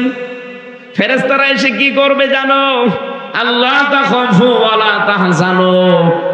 ফেরেশতারা মরণের সময় পর্যন্ত এসে বলবে কোনো ভয় নেই, কোনো চিন্তা নেই। আপনার ছেলে মেয়ে নিয়ে, বউ নিয়ে, চাকরি বাকরি নিয়ে, দলের লোক নিয়ে চিন্তা হয়, কোনো টেনশন করবেন না, ওদের সব দায়িত্ব আল্লাহ নিজেই তুলে নিয়েছে। এই কথা যখন কানের কাছে এসে ফেরেশতারা বলে, তখন লোকটা সাহস পায়, তখন তিনি তৃপ্তির হাসি দেয়। 2 নম্বরের ব্যাখ্যা হচ্ছে, সামনে ফেরেশতারা আয়াতটা তুলে ধরে, ওয়া আবশিরু বিল জান্নাহ, ওই যে জান্নাত দেখা যাচ্ছে ওইটার সুসংবাদ দেওয়ার জন্য আমরা এসেছি। আল্লাহর কসম, শহীদ মীর কাশেম আলী, শহীদ আব্দুল কাদের মোল্লা, এই 2 জনের ব্যাপারে আমি নিজে দেখেছি, শুনেছি কারারক্ষীর কাছে, কারণ তারা আমার দায়িত্ব ছিল। ওরা যা বলেছে আমি আয়াতের সাথে মিলিয়ে দেখেছি, ফেরেশতারা অবশ্যই তাদের কানের কাছে এসে এই সংবাদগুলো শুনিয়েছে। এই জন্য 3 ঘন্টা পরে যার ফাঁসি সে হাসতেছে, মনের ভেতরে কোনো দুঃখ নেই, কোনো আফসোস নেই, চেহারার ভেতরে কোনো চিন্তার ছাপ নেই, কোনো দুঃখের ছাপ নেই। মনে হচ্ছে শ্বশুর বাড়ি যাওয়ার জন্য নতুন কাপড় পরে রেডি হয়ে গেছে। আরে ভাই, ফেরেশতারা কিছু যদি নাই বলবে, মুখে হাসি আসলো কোত্থেকে? 3টা বছর তো আমিও ছিলাম, আমি দেখেছি। আমার হাসি দূরের কথা, কোনোদিন মুখ মলিনি যায়নি। তারপরেও তো আমার বাইরে সবাই ছিল, কোনো অসুবিধা হয়নি। আমার বাইরে আমার মা বাবা দিব্যি বেঁচে আছে, আমার শ্বশুর শাশুড়ি ধনী মানুষ তারা, আমার স্ত্রী লেখাপড়া জানা মানুষ, অনার্স মাস্টার্স করা। আমার যা সম্পদ আল্লাহ দিয়েছে, আমি না থাকলে ওর অসুবিধা নেই, মরণ পর্যন্ত এমনি চলতে পারবে, শুধু একটা বিয়ে করা লাগবে। না, অসুবিধা কি, আমি মরে গেলে করবো। তারপরও আমার যে চিন্তা, টেনশনে 24 ঘন্টা, কারণ আমি যোগাযোগ বিচ্ছিন্ন ছিলাম। ফাঁসির কন্ডেম সেলের ভেতরে আমার ওরা 24 ঘন্টা তালা লাগিয়ে রাখতো, না কোনো জায়গায় যাওয়া যাবে না আপনার। মাঝে মাঝে কথা বলে কিছু টাকা পয়সা, আমাদের টাকা চলে না, সিগারেট চলে। কারারক্ষীদেরকে দিয়ে সিগারেট কিনিয়ে নিয়ে আসতে বলতাম, ভাই এটা আপনি রাখেন, আর একটু আমার হাসপাতালে নিয়ে চলেন, আমি আল্লামা সাঈদীর সাথে একটু দেখা করে কথা বলবো, কারণ ওনারে মাঝে মাঝে হাসপাতালে নিয়ে আসতো। এই সুযোগটা পেয়েছিলাম কয়েকবার। আর এটিএম আজহারুল ইসলামের সাথে তো আমি 3টা বছর প্রায় ছিলামই, ওনার সাথে প্রায় 200-300 দিন একাধারে কথা বলেছি। বাকি সময় দেখেছি আমার টেনশনই কাটে না, টেনশনই কাটে না। বাইরের কথা মনে উঠলে আমার কান্না লাগতো, যে কি গো, কোনোদিন মনে হয় আর বাইরে যেতে পারবো না। আর ওনাদের মাত্র 3 ঘন্টা বাকি আছে, হাসতেছে, কোনো চিহ্ন নেই, শরীরের ভেতরে কোনো ছাপ নেই। এমনি এমনি এগুলো হওয়ার কথা না, আর এটা বোঝানোর বিষয় না। অবশ্যই আমার আল্লাহ রব বলে টিকে থাকার কারণে ফেরেশতা পাঠিয়ে সুসংবাদ দিয়েছেন। রাব্বুল আলামিন বলেন, এতটুকুই ফেরেশতারা শেষ করে দেয় না, তখন শেষ কথা ফেরেশতারা বলে, আল্লাতী কুনতুম তুআদুন, ওয়াদা করেছে এই সেই জান্নাত তুলে ধরলাম, আপনি এটা দেখতে থাকেন আর আসতে থাকেন। নাহানু আউলিয়াউকুম ফিল হায়াতিদ দুনিয়া ওয়া ফিল আখিরাহ, দুনিয়ায় আপনাদের আমরা বন্ধু ছিলাম, কিয়ামতেও আপনাদের বন্ধু থাকবো। আবশিরু বিল জান্নাত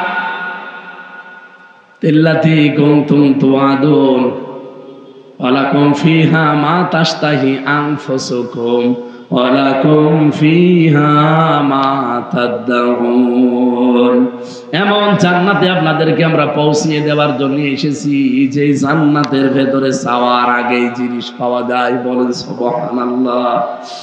নুজুলাম মিন গফুরির রহিম, দয়াময় আল্লাহর পক্ষ থেকে এটা একটা মেহমানদারি।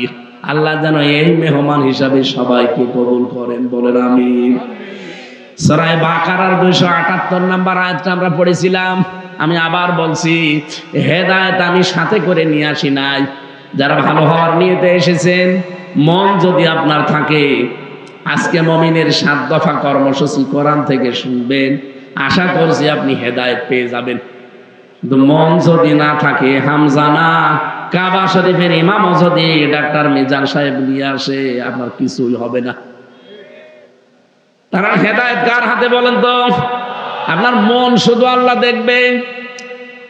আবু তালেবের মন ছিল না, এই জন্য আল্লাহ নবীর আপন চাচা হওয়ার পরও হেদায়েত দেয়নি। কথা বলেন এখানে। হযরতে বেলালের মন ছিল কোথায়? ইথিওপিয়া। সেখান থেকে আমার আল্লাহ তাকে হেদায়েত দিয়ে কালো মানুষটাকে একেবারে আলো বানিয়ে দিয়েছে।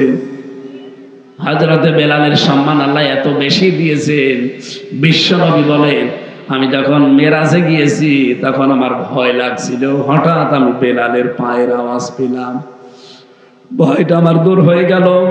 দুনিয়াতে আসার পরে বেলালকে মাঝে মাঝে বলতাম, কি করো এত? বলে, হুজুর আমার তো সব আমল আপনার জানা, পার্সোনাল আমল এতটুকু আছে, আমি বিনা ওযুতে থাকি না পারতপক্ষে, আর মসজিদ দেখলে আমি দখলুল মসজিদের 2 রাকাত নামাজ পড়ি নেই। বিশ্ব নবী বলেন, বেলাল এই আমলটা ছাড়বা না। আমি জান্নাতে জাহান্নামে মিজান পুলসিরাতের আল্লাহর নিদর্শনগুলো দেখছিলাম। এমন একটা জায়গায় আমি গেছি যেখানে সিদরাতুল মুনতাহা বলা হয়। আমার ভয় লাগছিল, আশপাশে কেউ ছিল না, হঠাৎ দেখে তোমার পায়ের আওয়াজ পাওয়া যাচ্ছিল। তোমাকে আল্লাহ এমন জায়গায় পৌঁছিয়েছে, কোনোদিন এই 2টা আমল ছাড়বা না। বলেন সুবহানাল্লাহ। এজন্য হেদায়েত আমি হাতে করে নিয়ে আসতে পারি না, এটা আমার হাতে নেই। কার হাতে? আজকে মুমিন আপনি দাবি করছেন, আপনার এই 7 দফা কর্মসূচি দুনিয়ায় থাকা লাগবে। 1 নম্বরে আমার আল্লাহ বলেন, মুমিন জীবনের প্রথম কাজ হবে সে যেন সুদ না খায়। এদেশে তো সুদ নেই। যতদিন যাকাত ভিত্তিক অর্থনীতি এদেশে কায়েম না হবে, ততদিন 100% সুদ বন্ধ হওয়া সম্ভব না। কিন্তু আমরা যারা মুমিন দাবি করছি, কোরআনে কারীমের আয়াতে আল্লাহ জানিয়েছেন, ইয়া আইয়ুহাল্লাযীনা আমানু তাকুল্লাহা ওয়া যারু মা বাকিয়া মিনার রিবা ইন কুনতুম মুমিনিন। যদি মুমিন দাবি করো, ঈমানদারেরা আমাকে ভয় করো, আর সুদের যত বকেয়া আছে সব ছেড়ে দাও। ফাইল্লাম তাফআলু ফাযানু বিহারবিম মিনাল্লাহি ওয়া রাসূলিহি।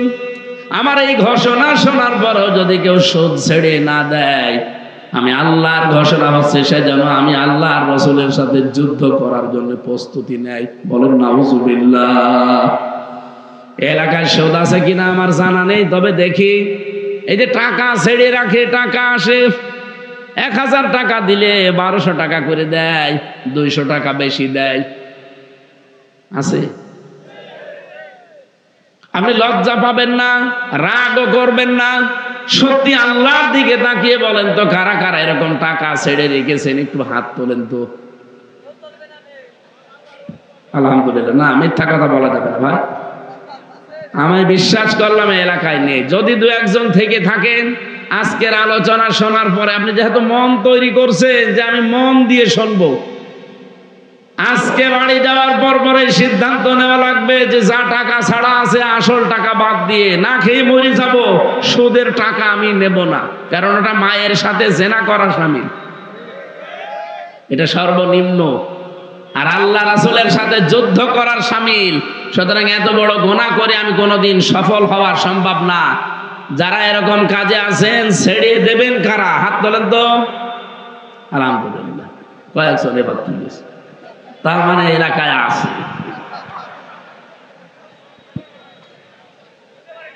ঠিক আছে, আপনারা যেহেতু সিদ্ধান্ত নিয়েই ফেলেছেন যে ছেড়ে দেবেন, যারা হাত তোলেননি ঠিক আছে, আপনার ছাড়ার দরকার নেই, যান। আপনি মায়ের সাথে জেনা করতে থাকেন, জান্নাত আপনাকে আল্লাহ দেবে। মুমিন জীবনের এই প্রথম কর্মসূচি, প্রথম দফা এইটা হওয়া লাগবে যে আমি সুদ খাবো না। হ্যাঁ, যাকাত ভিত্তিক অর্থনীতি হলে আমি আয়াতটা পড়তাম না, কারণ যাকাত যদি এই দেশে রাষ্ট্রীয়ভাবে কায়েম হয়ে যায়, তখন আপনাকে আর ওয়াজ করা লাগবে না, আপনি না আপনার বাপ পর্যন্ত বাধ্য হবে সুদ ছেড়ে দিতে, কারণ সুদ তখন থাকবে না। ব্যাংকিং ব্যবস্থায় তখন মুশারাকা, মুদারাবা, মুরাবাহা, বায়ে সালাম, বায়ে ইস্তিসনা, বায়ে মুআজ্জাল, বায়ে ওয়াহিদা, এরকম 28টা নিয়ম আছে। এইগুলোতে দিয়ে তখন দেশের ব্যাংক চলবে। এখন যেহেতু ইসলামী ব্যাংক এই নিয়মে চলে, 100% সুদ থেকে এই দেশে কোনো ব্যাংক মুক্ত না, যতদিন সরকারিভাবে যাকাত এই দেশে কায়েম না হবে। কথা বলছেন? আমরা তো এই চেষ্টায় চালাচ্ছি। আপনাকে আমরা জাহান্নাম থেকে, মায়ের সাথে জেনা করা থেকে বাঁচাতে চাই, আল্লাহ এবং রাসূলের সাথে যুদ্ধ করা থেকে বাঁচাতে চাই। তাছাড়া আপনি আল্লাহর সাথে রাসূলের সাথে যুদ্ধ করে পারবেন না, এটা আপনিও জানেন, আমিও জানি। মায়ের সাথে জেনা করে জান্নাত পাবেন না, এটা জানেন না? বলেন, কত বড় নিকৃষ্ট কথা বললেন যে মায়ের সাথে জেনা করার গুনাহ হয়। এরপরও অনেক নামাজি দেখি টাকা ছেড়ে রাখে। কুষ্টিয়াতে আসরের নামাজ আমার সাথে পড়ে বড় বাজার থেকে NS রোডে ঘুরতেছে, দোকানে দোকানে যায় আর দাঁড়িয়ে থাকি ওই কোনায়। 4-5টা দোকানে দেখার পরে আমার কেমন যেন লাগলো। ডাক দিয়ে বললাম, মুরব্বি, নামাজ তো পড়ে আসলেন, আমার সাথে আমার পেছনে পেছনে খালি দোকানে দোকানে বসেন কি? কথা বলে না, আমার কাজ আছে। কাজটা কি? পরে এই দোকান থেকে ওই দোকানে চলে গেল, কি যেন হাতের ভেতরে দিল। দোকানদার আমারে বলছে, হুজুর উনি টাকা ছেড়ে রাখে মাসে মাসে, প্রতি মাসের এই তারিখে আসে টাকা তুলতে, 1000 টাকায় 200 টাকা বেশি, ওই টাকা উনি তুলতে আসে। মনে মনে ভাবলাম, আল্লাহ, কেবল নামাজ পড়ে আসলো আসরের, আর দোকানে দোকানে কালেকশন করে বেড়াচ্ছে সুদের টাকা। এটা শুধু কুষ্টিয়াতে আছে, বাংলাদেশে আর কোনো জেলায় নেই। কত বড় বড় দাড়ি রাখে, কত বড় বড় টুপি মাথায় দেয়, দেখলে মনে হবে যে জিবরাইলের ভাই, অথচ সুদখোর। এক কথা বলছেন না কেন? আপনি না খেয়ে দরকার মরে চলে যান, যান, সুদ খাওয়া যাবে না ভাই। মুমিন জীবনের এই দফাটা 1 নম্বরে নেওয়া লাগবে আমাদের। 2 নম্বরে আমি পেয়েছি মুমিন জীবনের দফা হিসাবে সূরা আল ইমরান 102 নম্বর আয়াতে আল্লাহ জানিয়েছেন, আনুগত্য, আত্মসমর্পণ, এটা করা লাগবে তোমার জীবনে। ইয়া আইয়ুহাল্লাযীনা আমানু তাকুল্লাহা হাক্কা তুকাতিহি ওয়া লা তামুতুন্না ইল্লা ওয়া আনতুম মুসলিমুন। ওহে যারা ঈমানের দাবি করো, আমাকে ভয় করো, ভয় করার মতো আর মুসলমান না হয়ে মরবা না। তার মানে আত্মসমর্পণকারী হওয়া লাগবে আপনাকে। এখন আপনি আত্মসমর্পণ করবেন কোথায়? আমাদের জাতির পিতা হযরত ইব্রাহিম আলাইহিস সালাম এটা আমাদেরকে শিখিয়েছেন। ইদ ক্বালা লাহু রাব্বুহু আসলিম ক্বালা আসলামতু লিরাব্বিল আলামিন। হযরত ইব্রাহিমকে আল্লাহ যখন বলেন আত্মসমর্পণ করো, সারেন্ডার করো, তিনি বললেন আমি বিশ্ব জগতের প্রতিপালক আল্লাহর কাছে আত্মসমর্পণ করে ফেলেছি। হযরত ইব্রাহিম আলাইহিস সালাম ইন্তেকালের আগে তার সন্তানদেরকে ডাক দিলেন,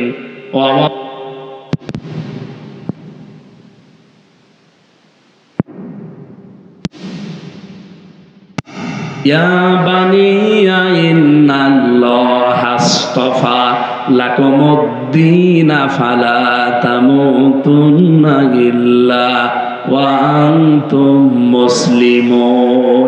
এদিকে তাকান, গুরুত্বপূর্ণ এখানে কথা আছে। এটাই হযরত ইব্রাহিম এবং ইয়াকুব এই 2 জন নবী ইন্তেকালের আগে তার সন্তানদেরকে ডাক দিয়ে বলেছিলেন, হে আমার কলিজার টুকরা সন্তানেরা, অবশ্যই আল্লাহ তোমাদের জন্য মনোনীত করেছেন একটা দিন। কি বলেন? বলো। এই দিন মানে রাতের পরে যেই দিন, ওই দিন না, একটা দিন তোমাদের জন্য আল্লাহ মনোনীত করেছেন। সেই দিনের নাম হচ্ছে ইসলাম। ইন্নাদ-দীনা ইনদাল্লাহিল ইসলাম। আল্লাহর কাছে মনোনীত দিন, তার নাম কি? ইসলাম দীনান ফালা ইউকবাল মিন। দুনিয়াতে ইসলাম বাদ দিয়ে কোন নিয়ম নীতি দিয়ে আল্লাহকে রাজি করা যাবে? বলেন। সুতরাং আজ বাংলাদেশে যারা ইসলাম বাদ দিয়ে অন্য কোন নিয়ম নীতি চালু করতে চাচ্ছেন, আরে ভাই আপনি তো নামের আগে মোহাম্মদ লেখেন, আপনারা তো অন্তত আগা কাটা আছে। কথা বলছেন এখন? আমি আপনাকে বাঁচাতে চাই, আমি আপনার শত্রু না। আমি দেখতে পাচ্ছি আপনি ইসলাম বাদ দিয়ে বিয়ে করেন, আপনার বিয়ে হয় না। ইসলাম বাদ দিয়ে বিয়ে হয়? এই যে ইসলামের বাইরে যে বিয়েগুলো বাংলাদেশে চলছে, বিশেষ করে যে বরযাত্রী নিয়ে যায় মেয়ের বাড়িতে, এটা ইসলামে আছে। ইসলামে আছে অলিমা করা। এখানে কত মানুষ আমরা বসে আছি, অলিমার খবর নেই, বরযাত্রী নিয়ে যায় 300-400। আপনার বিয়েতে বরযাত্রী নিয়েছেন না অলিমা করেছেন? বলেন। বিয়ে করেননি, বুঝেছেন? ছেলে মেয়ে মেলা, বিয়ে করেছে অলিমা। আমি অলিমার কথা জিজ্ঞাসা করলাম। আলহামদুলিল্লাহ, উনি বয়সের ভারে হয়তো কথাটা বুঝতে পারেনি। আমি মিজান সাহেবকে বলছি, বলেন তো অলিমা করেছে না বরযাত্রী নিয়েছিলেন? বরযাত্রী নেননি। আলহামদুলিল্লাহ। আমাদের প্রধান অতিথি অলিমা করেছিলেন? আলহামদুলিল্লাহ। এই যে ওসি সাহেব বিয়ে করেছেন? না, বলা লাগবে। অলিমা করেছেন বিয়েতে না বরযাত্রী নিয়েছেন? বরযাত্রী নেয়নি, আলহামদুলিল্লাহ। এই পরিবারে বিয়ে করা যায়। অসির ছেলে মেয়ে থাকলে ওনার সাথে আত্মীয় করবেন না। আজকে থেকে সিদ্ধান্ত নেওয়া লাগবে, দিনে যেটা নেই ওইটা মুসলমান করবে না। এটা মুমিন জীবনের কর্মসূচি। সুতরাং দিন ইসলামে কোনো বরযাত্রী নিয়ে খাওয়ায় সিস্টেম নেই। অলিমা করতে হবে। অলিমা ছেলের বাড়ি না মেয়ের বাড়ি? হ্যাঁ, ছেলের বাড়ি। সুতরাং যাদের মেয়ে আছে তার বাড়িতে আরো 300-400 জন নিয়ে খাবেন। আপনি কি ফকির নাকি? আশা করছি এই নিয়মটা বাদ দেবেন। ইসলাম বাদ দিয়ে বিয়ে করলে যেমন বিয়ে বৈধ হয় না, ইসলাম বাদ দিয়ে ব্যবসা করলে ব্যবসা হয়। ইসলাম বাদ দিয়ে রাজনীতি করলে রাজনীতি হয়। কত মানুষকে বুঝে হোক না বুঝে হোক আমরা বলতে শুনছি এখন যে কোরআনের সাথে রাজনীতির কোনো সম্পর্ক নেই। এ কথা যদি বুঝে শুনে কেউ বলে থাকে ওনার ঈমান চলে গেছে, আবার ঈমান আনা লাগবে। ওনার যদি ঈমান না আনে ওনার জানাজা পড়াও জায়েজ নেই, সে যেই হোক। হ্যাঁ, কথা বলেন না কেন? কারণ এর বাইরে তো আর কেউ নেই। আছে আমার এই ছোট্ট মাথার ভেতরে 918 জায়গায় আমি পেয়েছি কোরআন দিয়ে রাজনীতি করা লাগবে, 918 জায়গায়। আর উনি এত বড় জাতীয় নেতা বলে ফেললো কোরআনের সাথে রাজনীতির কোনো সম্পর্ক নেই। আপনি জানবেন কি করে? কোনদিন কোরআনটা একবার বাংলা অর্থ পড়িয়েছেন? সূরা ফাতিহা যদি আমি আপনাকে জিজ্ঞাসা করি শুদ্ধভাবে আমার সামনে পড়তে পারবেন? যদি পড়তে পারেন আপনাকে আমি মিষ্টি খাওয়াবো। এই জন্য যে বিষয়ে যারা জানেন না, ওয়ালা তাকফু মা লাইসা লাকা বিহি ইলমুন, যে বিষয়ে জানেন না, জ্ঞান নেই, কথা বলবেন না, চুপ করে থাকবেন। যারা জানে তারা কথা বলবে। কথা বলেন না কেন? ইন্না সামআ ওয়াল বাসারা ওয়াল ফুআদা কুল্লু উলাইকা কানা আনহু মাসউলা। শ্রবণ শক্তি, দর্শন শক্তি সবগুলো কিন্তু আপনার কিয়ামতে জবাব দেওয়া লাগবে। আন্দাজে ফতোয়া দেওয়ার কাজ না। সুতরাং যারা বুঝে করছেন না বুঝে করছেন আপনি থামবেন। ইসলাম বাদ দিয়ে রাজনীতি হয় না, ওটা হয় দুর্নীতি। এই জন্য ইসলাম দিয়ে যারা রাজনীতি করে তাদের দেখবেন আলাদা কর্মজীবন আছে। এই যে ডাক্তার মিজান, গাউসুল আজম, কথা বলেন না কেন? আর ইসলাম বাদ দিয়ে যারা রাজনীতি করে তাদের কোনো কর্মজীবন নেই, ওইটাই তাদের জীবন।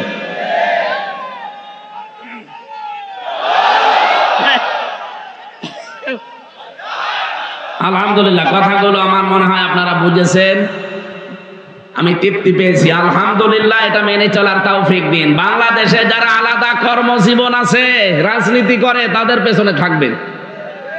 কোন কর্মজীবন নেই, শুধু রাজনীতি, এইটাই তার নীতি। মনে করবেন ওই নীতিতে সে 2-5 বছর পরে 2 বিঘা জমির মালিক ছিল, 10 বিঘা জমির মালিক হয়ে গেল বুঝে। কারণ ওর তো আর কোনো কর্মজীবন নেই। ওসি সাহেবের কর্মজীবন আছে, উনি যদি রাজনীতি করে করবে। আপনার কোনো কর্মজীবন নেই, শুধু আপনার জীবনই রাজনীতি। ওটা আপনার রাজনীতি না, ওটা হবে শেষে দুর্নীতি। কথা বলেন ঠিক কিনা? এই জন্যে দিন বাদ দিয়ে, এটা মনোনীত। আমাদের জাতির পিতা তার সন্তানকে বলছে ইন্নাল্লাহ আস্তাফা লাকুমুদ্দিন, তোমাদের জন্য আল্লাহ একটা দিন মনোনীত করেছেন, তার নাম ইসলাম। এটা বাদ দিয়ে কিচ্ছু করবা না। আলা তামুতুন্না, মরবা না, ইল্লা ওয়া আনতুম মুসলিমুন, যতক্ষণ মুসলমান না হতে পারো। এই জন্য মুমিন জীবনের দ্বিতীয় দফা এইটা, যে আত্মসমর্পণকারী আল্লাহ এবং রাসূলের সামনে, এইটা হয়ে মরা লাগবে। 3 নম্বরে সূরা মায়েদার 35 নম্বর আয়াতে আমি পেয়েছি মুমিনের জীবনের আসল কর্মসূচি এইটা। এটা তার 3 নাম্বার দফায় থাকতে হবে।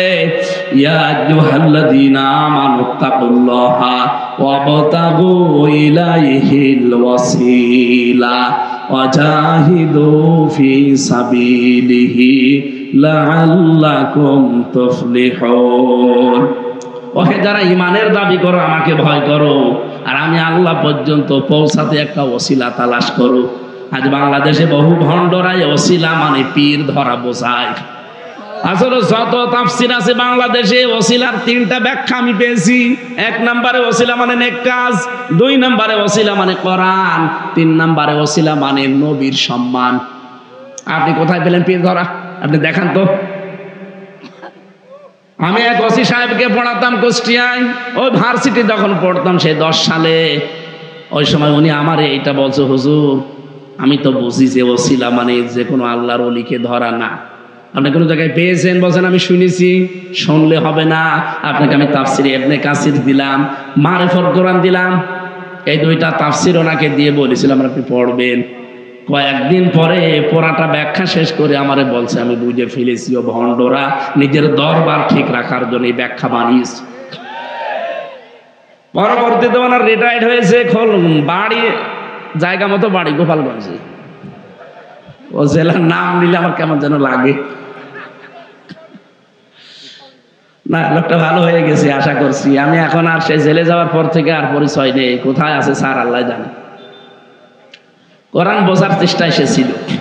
আমরা চাই যারা জেনারেল শিক্ষিত আছেন বাংলাদেশে, তারা যদি পড়তে না পারেন চেষ্টা চালান, যে কোনো ভাবে আল্লাহর কোরআন আমি পড়বই। অন্তত শেষ বয়স তো কিছু না পারলেও 10টা সূরা যেন বুঝে শুনে শুদ্ধ করে পড়তে পারে। আপনি চেষ্টা চালান, যদি নাও পারেন তালবে ইলম হয়ে মারে যাবেন, কিয়ামতে বিচার হবে না আপনার, বিনা বিচারে জান্নাতে যাবেন। তালবে ইলমের কোনো বিচার নেই, সুবহানাল্লাহ বলতে পারেন না? তালেবে ইলম মানে ওই 7.5 বছর 8 বছর 10 বছরে না। গাউসুল আজম ভাইও তালবে ইলম হতে পারে, মুরব্বিও তালবে ইলম হতে পারে, ওসি সাহেবও তালবে ইলম হতে পারে। কথা বলছেন কেন? যেই বয়সে আপনি আরম্ভ করবেন যে আমি আল্লাহর কোরআন জানতে চাই, আপনি ওখান থেকে তালবে ইলম। কথা বুঝেছেন? মুমিন জীবনে দফা নেওয়া লাগবে আল্লাহর কাছে পৌঁছাতে। ওসিলা, ওসিলা মানে নেক কাজ, ওসিলা মানে নবীর সম্মান, ওসিলা মানে কোরআন। আবতাগু ইলাইহিল ওসিলা। আর যত ওসিলা দুনিয়ায় আছে, ওয়াজাহিদু ফি সাবিলিহি, তার অন্যতম ওসিলা এইটা, আল্লাহর রাস্তায় জিহাদের মাধ্যমে আল্লাহর কাছে পৌঁছাতে হবে। লাআল্লাকুম তুফলিহুন, আশা করা যায় আমরা সফল হব। 4 নম্বরে মুমিন জীবনের কর্মসূচি সূরা তাওবার ভেতরে আছে 119 নম্বর আয়াত, সত্যবাদীদের সাথে থাকা লাগবে। ইয়া আইয়ুহাল্লাযীনা আমানুত্তাকুল্লাহা ওয়া কুনু মা'আস সাদিকিন, ঈমানদারেরা আমাকে ভয় করো আর সত্যবাদী যারা তাদের সঙ্গে থাকো। 5 নম্বরে আমি পেয়েছি সূরা আহজাবের 70 নম্বর আয়াত। যদি কেউ আপনি মুমিন জীবনে কর্মসূচি নিতে চান, এই 5 নম্বর দফা হাতে নেওয়া লাগবে, যে সঠিক কথা বলা লাগবে। দিন যত ভালো খারাপ হোক কোনো দিকে তাকানো যাবে না, সঠিক কথা বলা লাগবে। ইয়া আইয়ুহাল্লাযীনা আমানুত্তাকুল্লাহা ওয়া কুলু কাওলান সাদীদা, ঈমানদারেরা আমাকে ভয় করো আর কথা যখন বলবা সোজা কথা, সঠিক কথা বলবা। ইউসলিহ লাকুম আমালাকুম ওয়া ইয়াগফির লাকুম যুনুবাকুম। রব্বুল আলামিন বলেন, কেউ যদি সোজা কথা বলার অভ্যাস করে, ওর জীবনের কাজগুলো সংশোধন করে দেব, ওর অপরাধগুলো আমি আল্লাহ মাফ করে দেব। বলেন সুবহানাল্লাহ। মুমিন জীবনের 6 নম্বর কর্মসূচি হচ্ছে এই পৃথিবীতে একমাত্র বিশ্ব নবীকে আদর্শ মনে করার। সূরা হাদীদ 28 নম্বর আয়াতে আছে, ইয়া আইয়ুহাল্লাযীনা আমানুত্তাকুল্লাহা ওয়া আমিনু বিরাসূলিহি, ঈমানদারেরা আল্লাহকে ভয় করো। এখানে আমিনু বিরাসূলিহি, রাসূলের প্রতি ঈমান আনো মানে তার আদর্শ মেনে নাও। বলেন সুবহানাল্লাহ। এক একটা আয়াতের ভেতরে লক্ষ লক্ষ কথা তাফসিরে আমি পড়েছি, এখন সময়ও নেই আর আমার গলাও পারবে না, আমি খুব তাড়াতাড়ি করছি। 7 নম্বরের দফা মুমিন জীবনের সূরা হাশরের 18 নম্বর আয়াতে আল্লাহ দিয়েছেন, ইয়া আইয়ুহাল্লাযীনা আমানুত্তাকুল্লাহা ওয়াল তানজুর নাফসুম মা কদ্দামাত লিগাদ ওয়াত্তাকুল্লাহা ইন্নাল্লাহা খাবীরুম বিমা তা'মালুন। মুমিন জীবনের 7 নম্বর দফা হচ্ছে আখিরাতের পুঁজি তৈরি করা।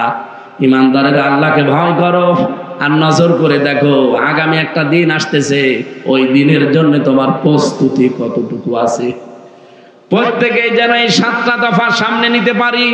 এই 7 দফাকে দুর্বল করার জন্য শয়তান পৃথিবীতে 7 দফা কর্মসূচি হাতে নিয়েছে। 1 নম্বরে শয়তানের টার্গেট আমাদেরকে দিয়ে সে কুফরি করাবে। কি করাবে? যদি না পারে, এটা ফেল হয়, তাহলে 2 নাম্বার তার কর্মসূচি আমাদেরকে সে বেদাত করাবে। এটাতেও যদি না পারে 3 নম্বরে সে আমাদের দিয়ে কবিরা গুনাহ করাবে, এটাও যদি না পারে 4 নম্বরে আমাদের এমন এমন কাজে আঞ্জাম দেওয়াবে যে সমস্ত কাজ কারবার করলে পৃথিবীতে অভাব অনটন চলে আসে। কারণ মানুষ যখন অভাবে পড়ে যায় তখন আকাশের চাঁদও তার কাছে রুটির মতো মনে হয়। এই জন্য 6 নম্বরে 5 নম্বরে পেয়েছি অধিক ভালো কাজ সে বাদ দিয়ে দেবে। কাজ আপনি করছেন, এই যে আমি ব্যবসা করি, একটা কাজ করি, দোকানদারি করি, কাজ করি, কিন্তু হঠাৎ নামাজের সময় এসে গেল, শয়তান হয়তো ধোঁকা দিয়েছে কোনো কায়দায়, বলবে তুই তো কাজে আসিস। নামাজও একটা আল্লাহর কাজ, এই কর্মজীবনও আল্লাহর কাজ, কাজ দুইটাই না? কথা বলে না কেন? আমি যে দোকানদারি করছি 8 ঘন্টায় কিন্তু ইবাদত, নামাজ পড়াও। ও আমাকে এইটার ভেতরে নিমজ্জিত রেখে আল্লাহর বিধানটা থেকে দূরে সরিয়ে রাখবে, এটা তার টার্গেট। এটা ওর দফার ভেতরে আছে। এর ভেতরে পেয়েছি 6 নাম্বার, তুলনামূলকভাবে ভালো কাজগুলো বাদ দিয়ে কম সওয়াবের কাজে আপনাকে এই দুনিয়ায় নিমজ্জিত করে রাখবে। দুনিয়ায় আপনি নফল নামাজ পড়ছেন মনে করেন, কিন্তু পৃথিবীর যত নফল আছে সব এক জায়গায় করলেও কোরআনে কারিমের তেলাওয়াত, কোরআন বোঝা এই নফলের সমান হবে না। এটাকে থেকে আপনাকে দূরে সরিয়ে রাখবে। এই 7টা কর্মসূচিও হাতে নিয়েছে ওই 7টা বিষয়কে দুর্বল করার জন্যে। দলমত নির্বিশেষে যারা আমরা এসেছি, মুমিন জীবনের এই 7টা কর্মসূচি আমি আগামীতে কোনো জায়গায় আসলে আরো ব্যাখ্যা করব। আমার অধ্যাপক মিয়া গোলাম পরওয়ার সাহেব 2টা অনুষ্ঠান নিয়েছে, একটা ডুমুরিয়া, একটা ফুলতলা। এই কিছুদিনের ভেতরে কয়েকজন ধোঁকা খেয়েছেন না ওই 16 নম্বরে। আমার নাম নিয়ে অনেকে বলে যে হুজুরের ডেট খালি আছে, নেন। এই তখন ধোঁকা খান। ওই ওনার ভাই অধ্যাপক গোলাম কুদ্দুস না কি যেন আছে, ওই ভাইয়ের মাধ্যমে এই 2টা ডেট আমি বলেছি দেবো। তারা ধোঁকা খেয়েছি তো, এই থানায় একটা, ডুমুরিয়া একটা। আমি ওখানে কর্মসূচিগুলো আরো বিস্তার আকারে কথা বলবো। আমার শরীরের অবস্থা আর পারছে না। আমার লিখিত বই আছে জেলখানায় মেয়েদের উপরে, ও যে গাড়ি আছে, গাড়ি থেকে যাওয়ার সময় নিয়েছেন, মেয়েদের পড়তে দেবেন, কাজে লাগবে। আল্লাহুম্মা আমিন। লা ইলাহা ইল্লা আনতা সুবহানাকা